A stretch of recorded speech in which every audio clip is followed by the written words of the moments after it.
InsyaAllah pagi ini kita akan mengupas tajuk yang ketiga, ya, pada kitab 40 hadis Ada Orang Mukmin Akhlak Menjadi Cermin, iaitu tajuknya kelebihan bersedekah dan bersikap pemurah, pada muka surat yang ke-13, ya, muka surat yang ke-13.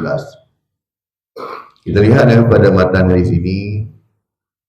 Haddatsana Abbas bin Abdul Azim al-Anbari qala haddatsana Nadhr bin Muhammad al-Jurashi al-Yamami qala haddatsana Ikramah bin Ammar qala haddatsana Abu Zumail an Malik bin Marsad an abihi an Abi Dzarr qala qala Rasulullah sallallahu alaihi wasallam tabassamuka fi wajhi akhika laka sadaqatun wa amruka bil ma'rufi wa nahyuka 'anil munkari sadaqatun wa irsyaduka ar-rajula fi ardi dhalalin laka sadaqatun wa basaruka lirrajuli radi'i al-basari laka sadaqatun wa imatatukal hajaral wasyaukata wal azma 'anit tariqi laka sadaqatun wa ifrahuka min dalwika fi dalwi akhika laka sadaqatun. Rawahu At-Tirmizi. Maksudnya telah menceritakan kepada kami Abbas bin Abdul Azim al-Anbari telah menceritakan kepada kami An-Nadhr bin Muhammad al-Jurashi al-Yamami telah menceritakan kepada kami Ikramah bin Ammar telah menceritakan kepada kami Abu Zumail daripada Malik bin Marsad daripada bapanya daripada Abu Dzar radhiyallahu anhu, dia berkata Rasulullah sallallahu alaihi wasallam bersabda, senyummu kepada saudaramu merupakan sedekah. Engkau berbuat ma'ruf dan melarang daripada kemungkaran juga sedekah. Engkau menunjukkan jalan kepada orang yang tersesat juga sedekah.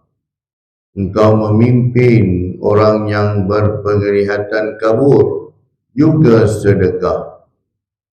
Menyingkirkan batu, duri dan tulang dari jalanan merupakan sedekah. Dan engkau menuangkan air dari baldimu ke baldi saudaramu juga sedekah. Hadis riwayat At-Tirmizi, hadis yang ke-1956. Hadis ini berstatus hadis sahih. Nabi sallallahu alaihi wasallam tuan telah mengulang perkataan sedekah dalam hadis ini sebanyak 6 kali. Setiap perkara yang Rasul sebut semua dia Rasul ulang sedekah. Kenapa ya? Sebab Rasul nak beritahu bahawa setiap perbuatan kita itu dia ada pahala-pahala khusus bagi dia. Rasulullah tak sebut perkataan sedekah itu sekali. Sebab mungkin pada kita faham, kita kena buat semua ni dulu, baru dapat pahala sedekah.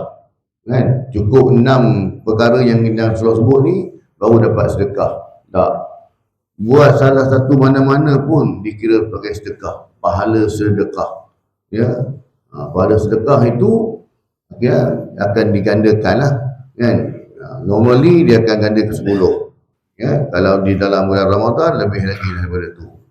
Sedekah ini. Jadi Rasulullah nak beritahu kita peri pentingnya kita melakukan sedekah. Itu yang pertama. Yang keduanya Rasulullah nak beritahu kepada kita, sedekah itu bukan hanya dalam bentuk wang sahaja. Ya, bukan dalam bentuk wang ringgit sahaja. Makna sedekah tu luaslah, bukan hanya wang ringgit. Maksudnya bagi orang yang tak mampu nak keluarkan duit pun, dia masih lagi boleh bersedekah dengan cara dia melakukan perbuatan amalan-amalan ini. Terlihat pada pengenalan sedekah dari segi bahasanya, Sedekah adalah perkataan serapan daripada bahasa Arab, yakni sadaqatun, yang bermaksud pemberian kepada fakir, miskin dan lain-lain dengan ikhlas. Jadi bila diberi, dia maksud sedekah itu kita beri, ya, memberi sesuatu kepada fakir miskin dan juga lain-lain pada itu dengan penuh keikhlasan, baru dia jadi sedekah. Kalau kita beri pada orang miskin, ataupun apa saja sumbangan kita tidak ikhlas, maka dia tak jadi sedekah lah. Dia menjadi lebih kepada pemberian sajalah, berilah, tak apa pun. Orang yang menerima tu dapatlah manfaat. Sedekah dari segi istilahnya, ulama menyebut sebagai pemberian semata-mata untuk mendekatkan kepada Allah Subhanahu Wa Taala dan mencari keredaan Allah Subhanahu Wa Taala. Ia memberi maksud pemberian seorang Muslim kepada orang lain secara sukarela dan ikhlas, tanpa dibatasi oleh waktu dan jumlah tertentu. Ini sedekah, ya. Jadi dia kalau macam zakat fitrah, dia ada tempoh sepanjang Ramadan tu, hinggalah masuk 1 Syawal sebelum solat sunat Aidul Fitri, ada tempoh. Ya. Kalau zakat, baik zakat pendapatan, zakat emas, zakat pertanian, dia ada tempoh dan juga kadar. Jadi maksudnya dia terbatas lah. Kalau belum sampai kadar yang ditentukan dan belum cukup tempoh, maka dia tak layak lah untuk kita berzakat. Tetapi sedekah lebih luas dari itu. Dia tidak terbatas dengan waktu, tidak terbatas dengan kadar. Ya, berapa pun boleh, 10 sen pun boleh. Nah, 15 sen boleh, RM10 boleh, sejuta pun boleh. Tidak ada kadar. Jadi dia tidak terikat lah. Maksud sedekah itu. Sedekah lebih luas, ya, daripada sekadar zakat maupun infak. Kerana sedekah tidak hanya bererti mengeluarkan atau menyumbangkan harta semata-mata. Dalil Al-Quran dan Al-Hadis dalam Suratul Baqarah ayat yang ke-274. A'udzubillahi minasyaitonirrajim. Alladzina yunfiquna amwalahum bil-laili wan-nahari sirran wa 'alaniyah falahum ajruhum 'inda rabbihim wala khaufun 'alaihim wala hum yahzanun. Maksudnya orang-orang yang menafkahkan hartanya di malam dan di siang hari secara tersembunyi dan terang-terangan.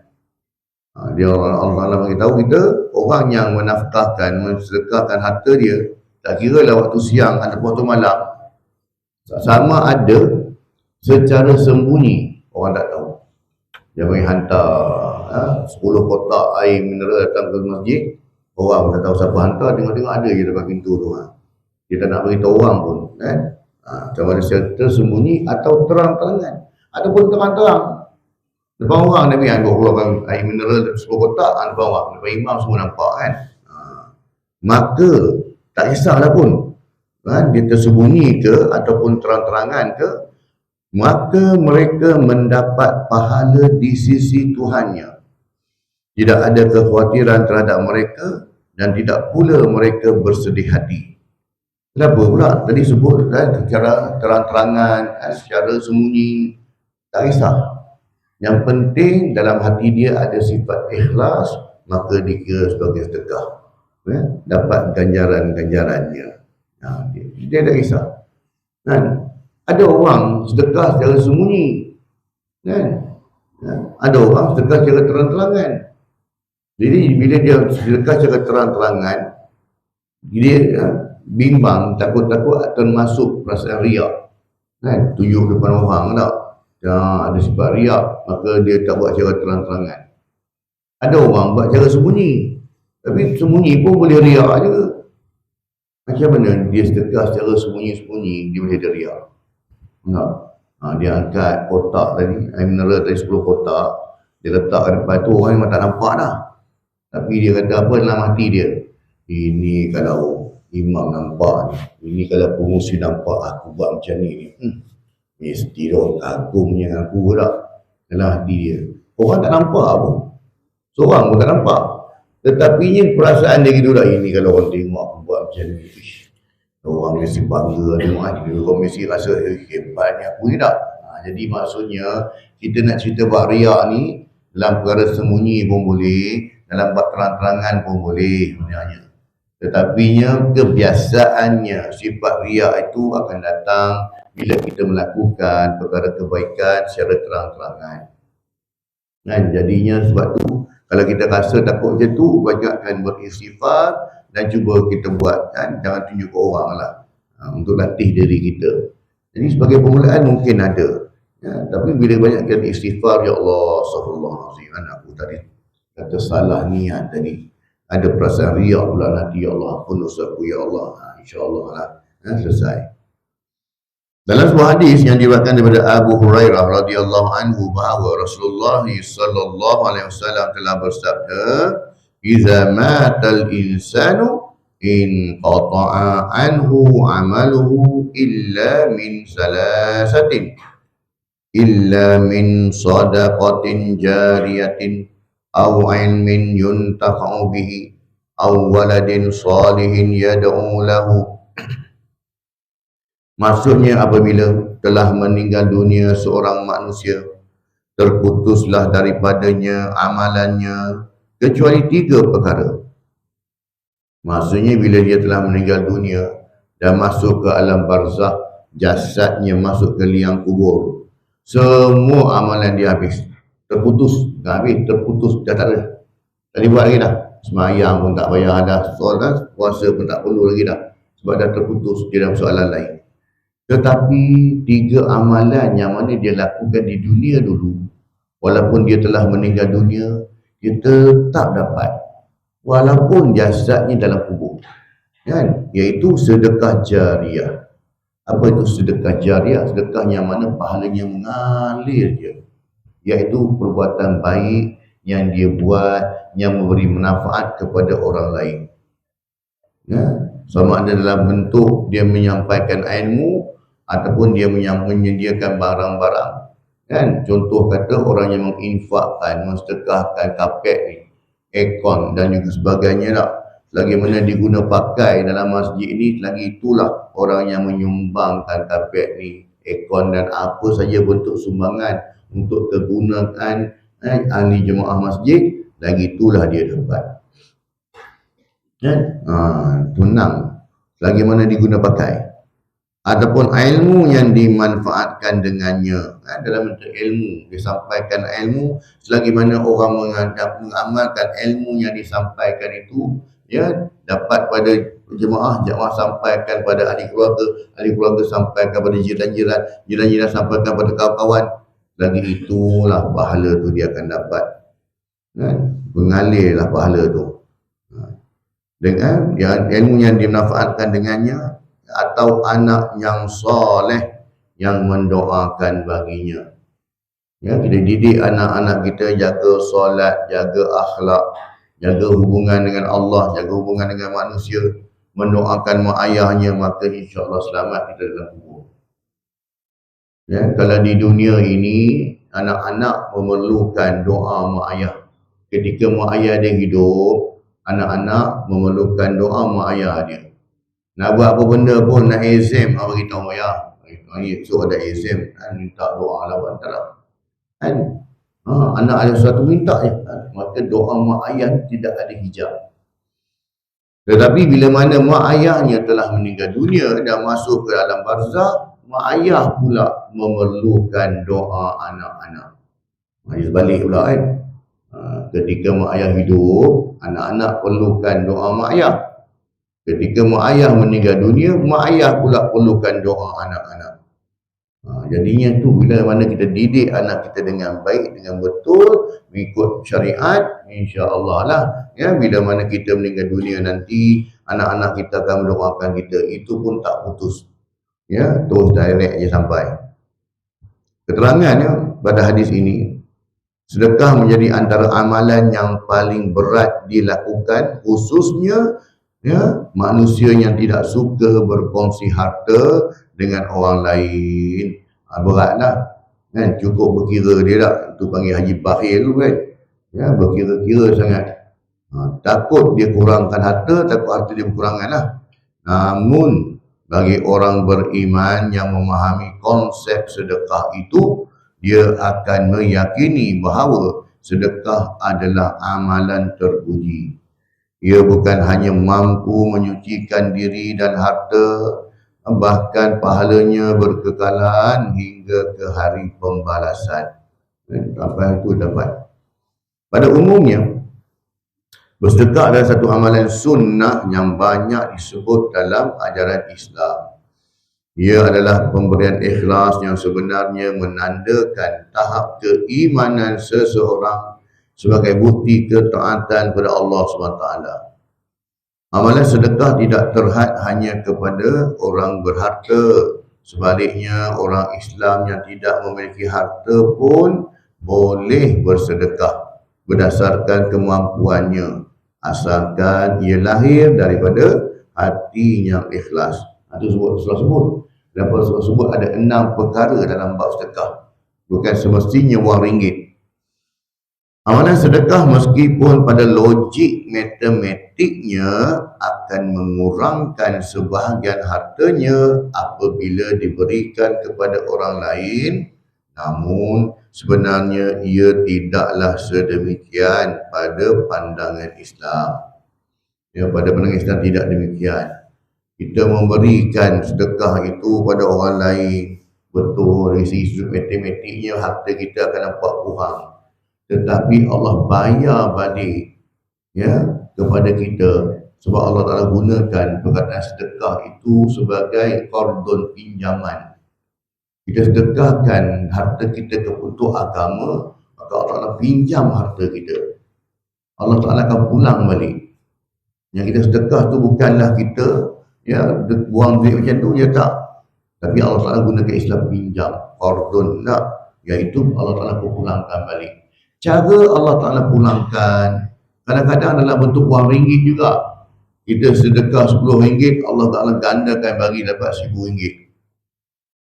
Dan kadang-kadang Allah Ta'ala gandakan dalam bentuk, Allah bagi balik dalam bentuk kesihatan. Nah, kita tak sedar, kita duduk sedekah-sedekah, kita tak pernah sakit pun. Sakit pelik-pelik tak pernah, tak ada lah. Alhamdulillah lah. Sikit-sikit tu adalah sesemua batu-batu sikit tak. Tapi tak.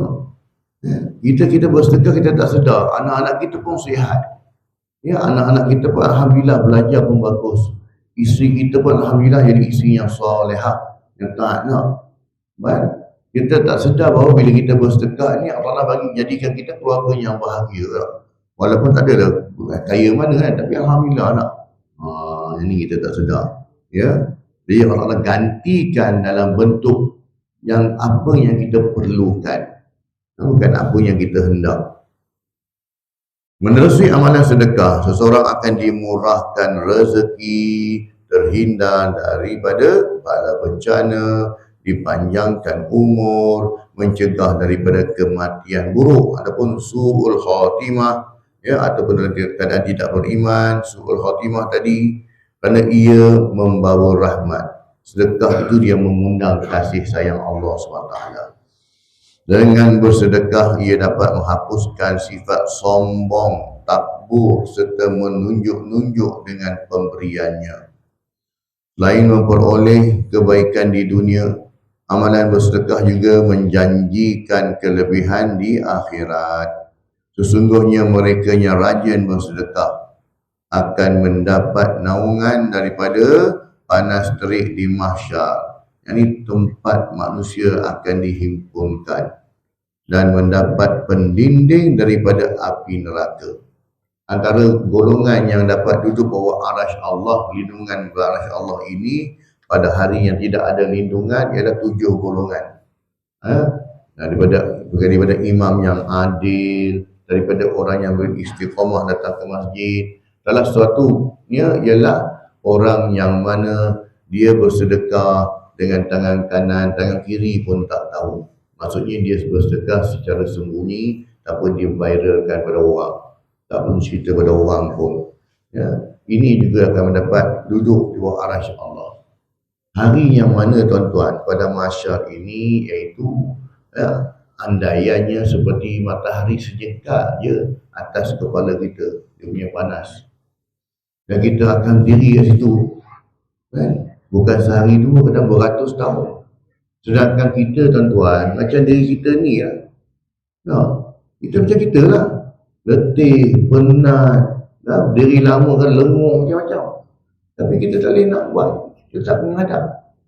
Kan? Dahaga, lapar, semua ada. Itulah nanti perasaan kita, keadaan kita di pada mahsyar. Tapi bagi golongan yang mana 7 golongan tadi dapat duduk ke bawah arasy Allah, sejuk, relax, nyaman. Kan? Itu kita nak tu. Ya.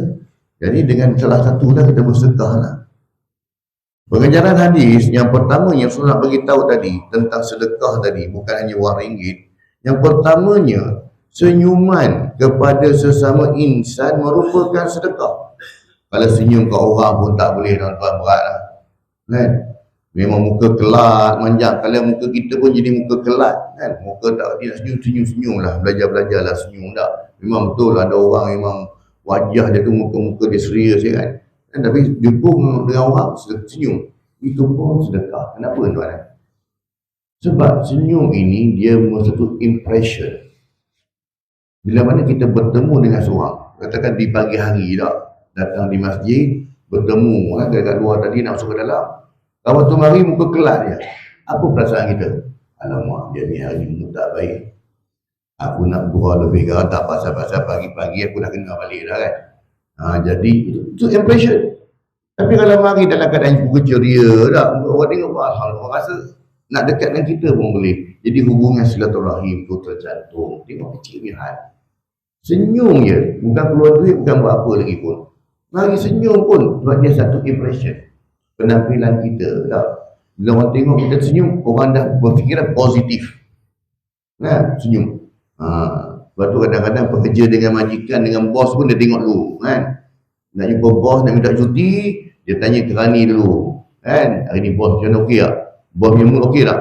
Tak okey. Tadi bos masuk pejabat dia senyum. Okey juga tak? Ya, itu. Sebab senyuman sahaja tak? Senyuman merupakan salah satu bukti keimanan dan ketakwaan seseorang.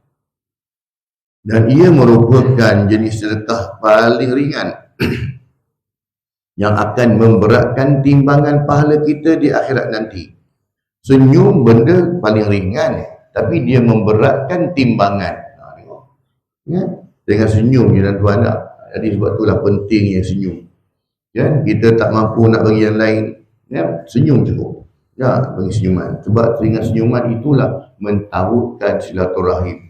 Sebab silaturahim itu cukup besar. Ya? Dia punya ganjaran, ya? Dia punya kelebihan. Ya? Itu yang pertama tadi. So bagi tahu senyum pun sedekah. Yang keduanya ialah melaksanakan amal makruf dan melarang daripada perbuatan kemungkaran juga sedekah. Allah SWT telah memberi pujian kepada orang-orang yang menjalankan tugas ini dengan sebaik-baik ummah. Kuntum khairu ummatin ukhrijat lin-nasi ta'muruna bil ma'ruf wa tanhauna 'anil munkar wa tu'minuna billah. Kan? Orang yang mana mengajak manusia ini melakukan kebaikan dan meninggalkan maksiat, amal ma'ruf nahi munkar, makanya itu jugalah antara sedekah. Inilah ganjaran yang Allah SWT berikan kepada mereka yang melaksanakan kerja amal ma'ruf nahi munkar. Kita dalam bab amal ma'ruf ni mungkin kita mampu lah kot ajak orang buat baik kan. Kempen-kempen lah jiran-jiran kita, kawan-kawan kita datang ke masjid tak rugi pun kan, amal makruf lah tu kan. Malam ni ada kuliah, subuh ni ada kuliah, jom kita subuh masjid, ajar aja. Bukan kita kena ni pun, kita iklankan kan, iklankan. Sebab bila kita ini menyeru kepada kebaikan, kadang-kadang kali pertama tak dengar, kali kedua dia tak ni sangat, lagi tiga, tapi dia akan berfikir. Dia ni tiap kali jumpa aku dia ajak pergi masjid, tiap kali jumpa aku dia ajak pergi masjid. Kawan-kawan lain tak tempat lain, ajak pergi karaoke lah, ajak pergi mengetih sana mengetih sini tak. Tapi dia ni, dia akan fikir. Jadi insya-Allah bila dia mula berfikir, Allah Ta'ala akan buka jalan bagi dia. Allah Ta'ala akan buka jalan. Sebab itulah pentingnya kenapa kita ni kena ringan mulut untuk ajak orang buat kebaikan. Ya, kita keluar dari rumah kita, ya, jadi kita keluar dari rumah kita tadi, kita lalu jalan rumah jiran-jiran kita ya. Maka dalam hati kita, ya Allah, Kau bagilah peluang pada jiran-jiran aku ni untuk berpeluang datang ke masjid, macam mana aku boleh datang ya Allah. Niat dia macam tu, doakan macam tu kan. Setiap kali kita keluar dari rumah kita menuju ke masjid, kita doa kepada Allah. Tak rugi pun. Ya Allah, bagi peluanglah pada jiran-jiran aku untuk sama-sama juga datang ke masjid istiqamah, datang ke masjid macam aku ni. Dan itu juga antara bentuk amal ma'ruf. Nahi mungkar ini ialah bagaimana orang yang kita berkuasa atasnya. Ya, makanya bolehlah kita mencegah. Kan? Kita mampu mencegah dengan kita berkuasa untuk atasnya. Man ra'a minkum munkaran wa yughayyir bi yadihi fa in lam yastati' fa bi lisani fa in lam yastati' fa bi qalbi wa huwa adhaful iman. Kan? Maksudnya peringkat untuk mencegah untuk nahi mungkar ini pertama dengan tangan, iaitu dengan kuasa yang ada pada kita gunakan. Tak mampu dengan kuasa sebab tak ada kuasa, maka kita nasihatkan dia dengan lisan, beri nasihat. Tak mampu nak bagi nasihat sebab kalau aku bagi nasihat sekarang, dia aku sekarang habis kereta aku kena cala, habis motor aku pancit, maka aku bagi budak-budak tak payahlah ni. Tapi kita benci dengan hati perbuatan tersebut, dan itulah selemah-lemah iman. Yang ketiganya, Rasul sebut menunjukkan jalan kepada orang yang tersesat juga sedekah. Kan? Kita pakai Waze pun kadang-kadang sesat tak? Ini kan. Jadi kalau orang tanya tak, maka bagi tunjuk jalan. Kan? Terutamanya kalau musim kenduri lah. Kena satu taman tu ada 3 kenduri, 2 kenduri tak? Orang dah confuse semua mana satu nak pergi tak? Dua-dua nama man tu, man mana satu lagi, man bola ke, man kemah ke, satu man tak? Orang dah confuse tak? Maka kita tunjukkan jalan. Itu juga sedekah. Ini kerana kita telah membantu memudahkan urusan, kesusahan dan keresahan saudara kita yang tercari-cari arah tujuannya. Sudah pasti Allah SWT akan memudahkan jalan untuk kita di akhirat nanti. Ya. Jadi sekiranya kita ni, orang minta bantuan, tunjuk jalan pada kita. Kalau kita tahu. Kalau kita tak tahu, jangan buat-buat tahu. Lagi menyusahkan dia. Asalnya jalan tu dekat je. Tapi sebabkan kita ni buat-buat tahu, dia pergi mesti ke mana, sampai ke Johor dia mesti balik. Kan? Jadi kalau tak tahu, cakap tak tahu. Minta maaf, cik saya pun orang baru sini, saya pun tak pasti. Macam mana? Cuba tanya orang lain. Kita bantu dia tak? Tanya orang yang tahu. Yang keempatnya, sampaikan Rasul sebut memimpin orang yang berpenglihatan kabur ataupun orang buta tak? Juga sedekah. Lihatlah kewujudan golongan orang-orang upaya di sekeliling kita ataupun golongan OKU tak? Bantulah mereka mengurus kehidupan mengikut kemampuan masing-masing. Wujudkan budaya kasih sayang terhadap golongan OKU. Begitu juga apabila melihat golongan OKU menunggu giliran untuk berurusan. Bukan hanya kita tunggu pada orang buta saja tak, apa sajalah. Ya, yang berkursi roda ke, yang bertongkat ke, ataupun orang-orang tua yang uzur, ibu-ibu yang hamil tak. Mudahkan. Kita boleh dahulukan mereka agar dapat diselesaikan lebih segera. Kan? Kalau parking pun hari ini dah telah dibuat parking untuk orang OKU tak. Masjid-masjid pun disarankan buat untuk golongan OKU, laluan. Ada laluan khas untuk orang OKU, tandas khas untuk orang OKU tak. Ini sebab apa? Kita bagi dia mesra dengan orang OKU ni. Apatah lagi jika melihat golongan OKU berdiri dalam pengangkutan awam, utamakan mereka terlebih dahulu dengan menawarkan tempat duduk kita kepadanya. Ini contoh tak? Mudahkan, utamakan dia dulu. Tanpa melihat status, bantulah mereka atas dasar sifat prihatin sesama insan. Golongan OKU ni tuan-tuan, itu tak apalah dalam bab itu tak. Hari ni, dalam bab Al-Quran tak, kita selalu suka sumbangkan Al-Quran dalam bentuk mushaf biasa tak. Kerana kita tak sedar bahawa orang-orang OKU juga, mereka juga baca Quran. Dia pun baca Quran, orang muda lah khususnya, tulisan Braille. Nah, kalau kita dapat sumbangkan kan, Al-Quran dalam mushaf tulisan Braille mahal, ya, dan dia mencecah sampai RM1,000, ya. Dia punya satu juzuk tu, ya, satu juzuk tu dah macam satu Quran, tebal besar, kan. Kadang-kadang kita tak sedar bahawa kita banyak bersegah mushaf Quran dalam bentuk yang biasanya. Kita tak sedar yang orang OKU juga nak baca Quran. Dan tulisan Braille yang mereka duduk pegang untuk katakan, dia tak lama tuan, 3-4 tahun lebih kan? Ada kan nak pegang kan. Jadi kan bila mana kalau kita dapat bagi sumbangan tu, carilah mana-mana persatuan orang-orang buta yang mana mereka menibat cetakan Al-Quran, kan. Makanya itu bagus tuan, ya, kita bantu mereka, so pahala kita lah. Yang kelimanya, ya, antara bersedekah ini menyingkirkan ranting, batu dan halangan di jalanan merupakan sedekah. Orang yang membuang halangan ranting yang berduri di tengah jalan yang dilalui agar tidak mengganggu orang lain. Kerana itu ia dimasukkan ke syurga kerana ia adalah satu sedekah. Perbuatan membuang sampah di jalanan seperti yang sering diamalkan oleh segelintir masyarakat kita, walaupun sekadar sehelai tisu, beg plastik, sebotol air mineral atau satu tin minuman yang sudah kosong, menunjukkan bahawa kita sebenarnya telah mewujudkan halangan di jalanan. Sedangkan serendah-rendah iman itu membuang halangan di jalanan, kan? Kita singkirkan ranting. Kalau kita datang tengok ada buah kelapa ke tengah jalanan, ada buah kelapa di jalanan juga, kadang tak nampak, kita tepikan. Ada sampah-sampah. Hari ni mentaliti manusia ni tak tahulah, lagi maju negara ni lagi mundur pemikiran. Dia nak buang sampah ikut mudah dia je. Ada orang dia punya style, kan, pagi-pagi dia akan letak sampah belakang bonet kereta sebelum pergi kerja dah. Dia start jalan. Dia tengah jalan, dia kata jalan, dia pergi, alamak, dah lambat. Dia tak sedar ada sampah belakang. Pong, dia tekan, sampah pun jatuh. Kan? Ada orang jenis perangai macam ni. Ada orang jenis perangai dia pula, dia sampah dia ni, mana pengajiran aku yang aku tak suka ni nak. Kau dia ni lagak dengan aku. Sampah dia sanggup letak depan rumah kawan tu. Macam tu pun ada juga. Padahal tempat sampah disediakan, tapi ada masalah hati punya hal lah. Itulah kata, kan, dia pun dah setaraf dengan sampah dah, pemikiran dia tu. Jadi kita jangan jadi macam ni. Kita mudahkan urusan orang lah.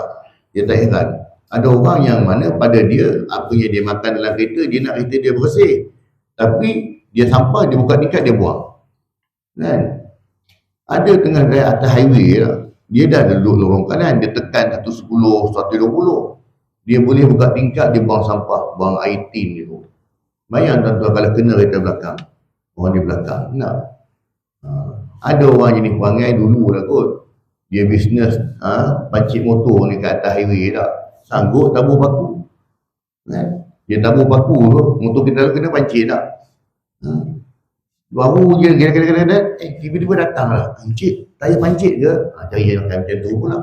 Ini semua menyusahkan orang, kan. Jadi bila orang yang menyusahkan orang ni, Allah Ta'ala akan susahkan dia di akhirat esok. Kita mudahkan orang, Allah Ta'ala akan mudahkan kita di akhirat, ya. Dunia dan akhirat Allah Ta'ala akan mudahkan. Orang yang menyusahkan orang, ya, makanya di dunia susah, di akhirat pun dia susah. Itu yang kelima. Dan yang keenam, menuangkan air dari baldimu ke baldi saudaramu juga sedekah. Inilah sifat tawaduk yang perlu kita contohi. Tak? Menuangkan air. Contoh lagi di dalam majlis mana pun tak, tolong tuangkan air je pun, itu pun dia sedekah. Kan? Kita pergi kenduri, ya, beratur ambil makanan dekat buffet lah, kan. Ujung tu ada air, ada orang dengan tangan, dengan pinggan cawan lagi, kan, ambil cawan nak tuang lagi, kita tolong tuan, itu pun sedekah, kan. Maksudnya sedekah luas lah tuan. Ada orang yang tidak mengutamakan diri apabila mendapatkan sesuatu yang dihajati.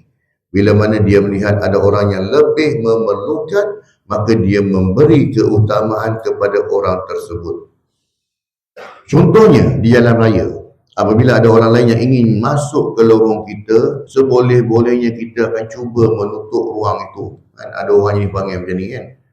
Dia tak nak beritahu tu potong dia, kan? Dia rapat-rapatkan kereta saja je. Padahal jalan tetap sesak di hadapan dan tidak akan beri kesan pun jika kita memberi ruang kepada satu atau dua kereta untuk masuk. Itu sikap memandu ya. Jadi apalah salahnya, bagilah ruang untuk mereka masuk kan. Kesimpulannya, yang pertamanya, Islam menggalakkan umatnya supaya bersedekah kerana ia akan mengeratkan hubungan silaturahim antara yang memberi dengan yang menerima. Orang yang suka bersedekah, sama ada nilainya sedikit ataupun banyak, akan menghindarkan dirinya daripada api neraka. Dia bukan kira banyak sikit, yang penting perbuatan. Sebab tu bila mana ada suatu munafikun tersebut, bila mana diberi peluang untuk orang yang mati ni hidup balik, apakah amalan yang dia akan buat? Kalau orang mati tu, dia bagi peluang, Allah bagi, aku bagi kau peluang untuk hidup sekejap di dunia. Apa amalan yang kau nak buat? Wa'asadaku, aku akan bersedekah. Kenapa dia kata dia tak nak solat? Kenapa dia kata dia nak puasa? Tak. Sebab puasa solat untuk diri sendiri. Tetapi bersedekah ini untuk orang lain, dia cepat berkembang. Dia cepat. Sebab sedekah itu hubungan kita sama manusia, hubungan kita dengan Allah. Sedangkan solat, hubungan kita dengan Allah. Puasa, hubungan kita dengan Allah. Haji, hubungan kita dengan Allah. Tapi sedekah ni hubungan kita dengan Allah dan sesama manusia. Lagi besar dia punya ganjaran. Yang keduanya, orang beriman digalakkan bersedekah walaupun dengan suatu nilai yang amat sedikit kerana tidak didapati yang lain. Tak ada masalah pun, sedekah banyak atau sedikit. Dan bersedekah itu akan menjadi perisai daripada api neraka. Ya. Yang ketiganya, oleh itu janganlah berkira-kira untuk bersedekah dan memberi sedikit rezeki kita kepada golongan yang memerlukan. Hulurkanlah sedikit bantuan dan sedekah dengan kudrat yang ada. Paling mudah dan ringan, senyumlah. Kerana sombong itu sifat yang tidak disukai Allah SWT, bahkan menjauhkan punca rezeki. Kan orang sombong, orang yang susah nak senyum ni, rezeki pun jauh. Yang keempat, setiap mukmin juga perlu sentiasa ingat sedekah paling besar pahalanya adalah apabila dia berada dalam keadaan sihat dan berasa sayang terhadap hartanya, maka pada waktu itu jangan bertangguh lagi untuk bersedekah. Kan? Itu adalah sedekah yang terbaik. Ini itu kan, alhamdulillah kita selesai mengupas pada tajuk yang ketiga. InsyaAllah pada kuliah akan datang kita akan mengupas pada tajuk yang keempat, iaitu tajuknya hati yang baik dan bersih.